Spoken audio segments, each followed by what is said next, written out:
हाय मेरे लंबे बाल, किसी की नजर ना लगे मेरे बालों को। साक्षी बालों को संवारने में लगी थी। उसके सिर के बाल एकदम काले घने थे, जो कि उसके घुटने तक आते थे। तभी साक्षी का पति मोहित कमरे में आता है। साक्षी, मुझे ऑफिस जाने में देर हो रही है, मुझे नाश्ता तो दे दो, बाद में संवार लेना तुम अपने बाल। जी बस 5 मिनट।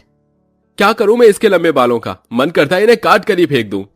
खबरदार जो मेरे बालों को काटने की बात कही तो। मेरे बाल मेरी जान है। बचपन से लेकर आज तक अपने एक भी बाल को मैंने टूटने नहीं दिया, और आप इन्हें काटने की बात कर रहे हो। मुझे पता है साक्षी, ये बाल तुम्हारे जान है, पर मैं भी तो तुम्हारा पति हूं ना। तुम्हें अपने काले बालों के साथ मेरा भी ख्याल रखना चाहिए। तुम सारा दिन बस अपने बालों को संवारने में लगी रहती हो, मेरी तरफ और घर में तुम्हारा ध्यान ही नहीं रहता। जरा सा बालों को क्या सवारो, शुरू हो जाता है इनका। चलिए देती हूँ चाय नाश्ता आपको। साक्षी गुस्से में कमरे से बाहर चली जाती है। क्या करूं मैं अपनी इस पत्नी का, भगवान जी, क्यों है ये ऐसी। इधर साक्षी बाहर आती है तो बाहर घर में उसके सास ससुर मनदीप हेमानी और 4 देवर रमेश सुरेश महेश और अजीत बैठे थे। तभी साक्षी रसोई में जाकर सबके लिए चाय नाश्ता लेकर आती है थोड़े समय बाद। अच्छा माँ, हम ऑफिस जा रहे हैं। जी सुनिए, कम से कम आते समय आप ये तेल लेकर आना मार्केट से। इस तेल को लगाने से बाल नहीं झड़ते। यार साक्षी, तुम्हें बालों के सिवाय दूसरा कुछ सूझता है कि नहीं।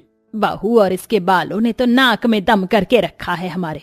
मोहित, रात को जब बहू सोएगी ना तो इसको गंजा ही कर देना तू। परेशान हो चुका हूं मैं इस साक्षी के बालों से, हर समय बस बाल बाल बाल। मैं तो कहता हूँ रात को क्या हम इसी समय साक्षी के बालों को काट देते हैं, ताकि ना रहेंगे बाल और ना ये बालों का राग लापेगी। अरे नहीं नहीं, मेरे बालों को कुछ मत करना। आप जाइए, मैं खुद ले आऊंगी मार्केट से तेल। साक्षी रसोई में भाग जाती है। साक्षी अपने ससुराल में इस परिवार के साथ उड़ानपुर गांव में रहती है। कुछ महीने पहले ही साक्षी इस घर में शादी करके आई थी। साक्षी के बाल बचपन से ही काफी लंबे और घने थे, जिसके चलते साक्षी हर समय अपने बालों का खूब ख्याल रखती थी। बालों के चक्कर में साक्षी का ध्यान अपने ससुराल में रहता ही नहीं था। उसके ससुराल वाले भी उसी की इस हरकत से बेहद परेशान हो चुके थे। तभी मोहित और उसके भाई अपने काम पर चले जाते हैं। पांचों गांव को पास वाली कंपनी में काम करते थे। थोड़े समय बाद साक्षी घर में झाड़ू लगा रही थी और उसकी सास हिमानी पुराने सोफे पर बैठी थी। तभी साक्षी हिमानी के पास झाड़ू लेकर आती है और सोफे के पास की सफाई करने लगती है। यहाँ बैठे बैठे तो पीठ में दर्द होने लगा है, चलो कमरे में जाकर ही लेट जाती हूँ। तभी हिमानी उठने के लिए साक्षी का सहारा लेती है।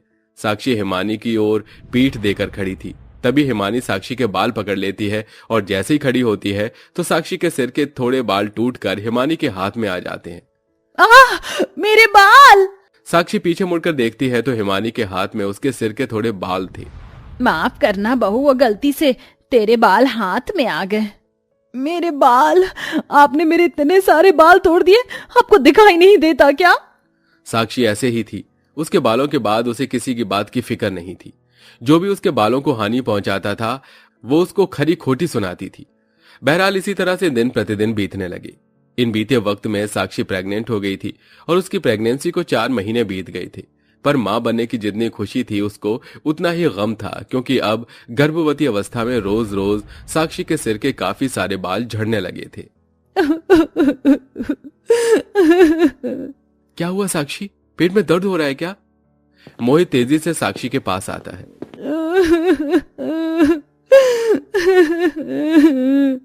अरे क्या हुआ, बताओगी? क्यों इतना गला फाड़ फाड़ कर रो रही हो? पेट में दर्द हो रहा है क्या? नहीं। फिर? आज भी मेरे कितने सारे बाल टूट गए इस कंघी में। बाल? अरे तुम पागल हो गई हो क्या साक्षी? तुम बालों के लिए रो रही थी और यहाँ मेरी जान निकले जा रही थी। मोहित बाहर चला जाता है। कितने सारे बाल टूटते जा रहे हैं मेरे। प्रेगनेंसी के कारण साक्षी के बाल झड़ रहे थे और ये देखकर साक्षी बेहद रोने लगती है। इसी तरह दिन बीतने लगे और साक्षी की प्रेगनेंसी के 9वें महीने तक साक्षी के सिर के सारे बाल झड़ जाते हैं। उसका सिर पूरा गंजा हो जाता है। ये देखकर साक्षी हर पल अपने कमरे में बैठकर खूब रोने लगती है। तो वहीं इसी बीच 4 लड़कियां देखकर हिमानी अपने चारों छोटे बेटों की शादियां एक साथ एक ही मंडप में करवा देती है। कुछ दिनों बाद रात के समय हिमानी के घर में उसकी चारों नई बहू रिया, दिया, कोमल और पायल थी। चारों के सिर के बाल भी काफी लंबे और घने थे। साक्षी अपने सिर पर कपड़ा बांधी थी क्योंकि अब उसका सिर गंजा हो चुका था। मोहित बेटा, बहू के सर के बाल कुछ ज्यादा ही झड़ गए हैं, गंजी हो गई है वो, तू बहू को डॉक्टर के पास ले जा। क्या जेठानी जी के बाल झड़ रहे हैं? हाँ बहू, साक्षी बहू के बाल बहुत ही लंबे और घने थे, पर जब से ये गर्भवती हुई है इसके सर के बाल झड़ना शुरू हो गए और इसका सर गंजा हो गया है। क्या जेठानी जी, दिखाइए हमें आपका सर। साक्षी अपने सिर से कपड़ा हटाती है तो साक्षी गंजा सिर देखकर उसकी चारों देवरानियां जोर जोर से हंसने लगती हैं। अरे जेठानी जी, आप इस गंजे अवतार में तो कमाल लग रही हो। ऐसा लग रहा है जैसे किसी ने मिट्टी के पुतले पर चिकना लोटा रख दिया है। ओ हो, वाह वाह वाह, क्या लग रही हो आप जेठानी जी, एकदम आदमी की तरह। चारों देवरानियां साक्षी के गंजे सिर का मजाक बनाने लगती हैं। ये देखकर साक्षी रोते रोते अपने कमरे में चली जाती है। बस करो चारों, ऐसे किसी पर हंसना अच्छी बात नहीं है। सब मेरे गंजे सर का मजाक बना रहे हैं। बाहर के लोग तो मुझ पर हंसते ही हैं, अब घर के लोग भी मेरे गंजे सर का मजाक बना रहे हैं। जब से साक्षी गंजी हुई है उसने अपने आप को कमरे में बंद करके रख लिया था, क्योंकि बाहर वाले आस पड़ोस वाले सब साक्षी का मजाक बना रहे थे और उसकी देवरानी उसका मजाक बनाकर घर में उसका जीना हराम करती थी। अगले दिन मोहित साक्षी को लेकर डॉक्टर के पास ले जाने के लिए घर से बाहर आता है। साक्षी ने सिर पर कपड़ा और पल्लू दोनों ओढ़ रखे थे। तभी अचानक हवा का तेज बहाव आता है और साक्षी के सिर का पल्लू और कपड़ा दोनों उड़ जाते हैं और साक्षी का टकला सिर लोगों को दिख जाता है। ये देखकर सब साक्षी पर हंसने लगते हैं। अरे हिमानी की बहू तो टकली है। अरे ये तो गंजी है। सब साक्षी पर जोर जोर से हंसने लगते हैं। ये देखकर साक्षी खूब रोती है और अपने सिर को कपड़े से ढक लेती है।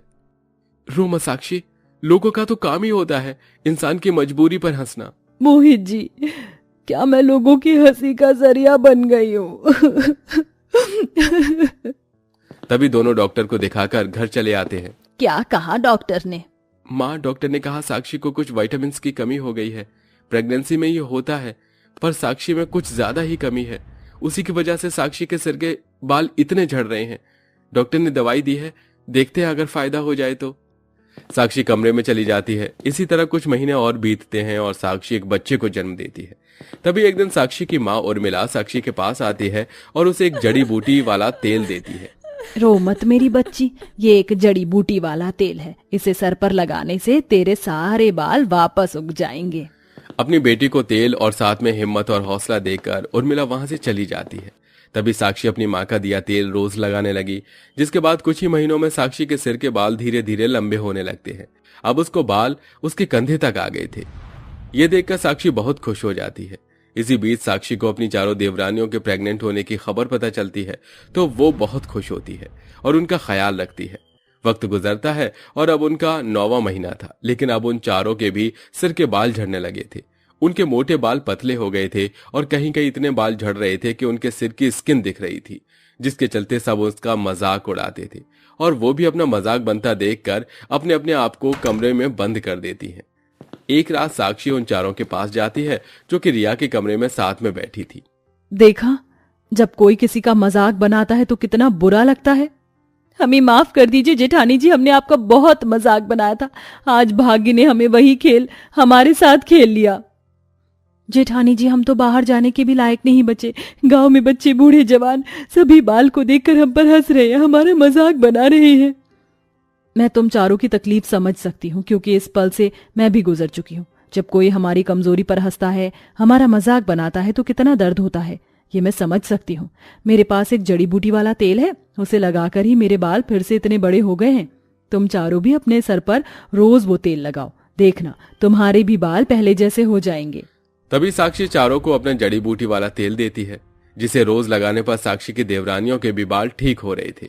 माफ करना जेठानी जी, जो हमने आपका इतना मजाक उड़ाया, आज आपकी वजह से हमारे बालों का झड़ना बंद हो गया है। मैंने तो तुम सबको कब का माफ कर दिया, भूल जाओ पुरानी बातें। अब बस तुम सब अपना ख्याल रखो, नन्हे मुन्ने मेहमान जल्द ही आने वाले हैं। ऐसा कहकर साक्षी सबको गले से लगा लेती है। कुछ दिन बाद चारों देवरानियां एक एक बच्चे को जन्म देती हैं, जिनकी साक्षी खूब सेवा करती है। डिलीवरी के 1 महीने बाद तक उस तेल की वजह से चारों देवरानी के सिर के बाल फिर से आते हैं। इसी बीच साक्षी के बाल पहले जैसे घुटनों के जैसे लंबे हो जाते हैं। वहीं उसकी देवरानियां भी अपने बालों को वापस पाकर खुश हो जाती हैं। शुक्रिया जेठानी जी, आपके तेल की वजह से हमें अपने बाल मिल गए। आप वाकई में सबसे अच्छी जेठानी हो। इस तरह से साक्षी और चारों देवरानियों के बाल पहले से भी ज्यादा लंबे और घने हो जाते हैं और अब सब खुशी खुशी एक हंसता खेलता जीवन बिताने लगते हैं।